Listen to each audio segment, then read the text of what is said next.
Dan u l-istat li fih din id-debba instabet mill-uffiċjali tad-Dipartiment għall-Ħarsien tal-Annimali wara rapport anonimu li daħlilhom.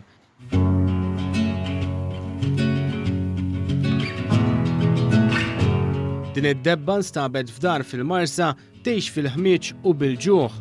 Id-Direttur tad-Dipartiment tal-Ħarsien tal-Annimali Patricia Azzopardi spjegat ma' News kif din is-sejba saret wara rapport anonimu dwar klieb abbandunati.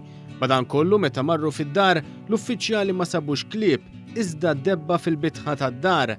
Din id-debba issa qed tingħata ċans ieħor mal-RMJ Horse Rescue li taħt it-tmexxija ta' Corinne Farrugia, tim ta' volontiera b'ħafna dedikazzjoni bħalissa qed jieħdu ħsieb 75 żiemel salvati minn ħalq il-mewt. Corinne spjegat kif wara li jara veterinarju id-debba tibda tingħata l-ikel bil-mod il-mod sabiex tiġi mejjuna tikseb saħħitha lura. L-officers tagħna qabdu marru fuq il-post u meta waslu sabu l-sit u fetħilhom. Staqsew jekk kienx hemm xi klieb li speċi mhux qed iżommhom b'mod xieraq u għallhom li għandu debba fil-fatt u qiegħda ġo bitħa.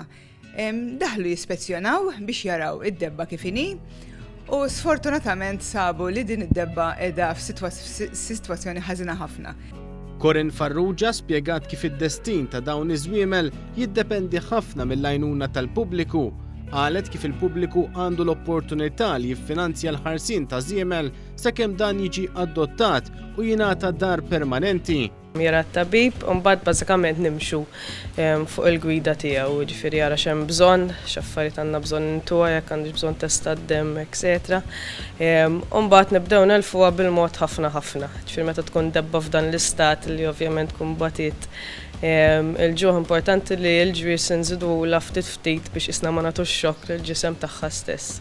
Kull min jixtieq jagħti daqqatit finanzjarjament biex din id-debba issa tingħata ċans ieħor jista' jagħmel dan billi jidħol fuq il-paġna ta' Facebook tal-RMJ Horse Rescue u hemmhekk isib id-dettalji kollha neċessarji.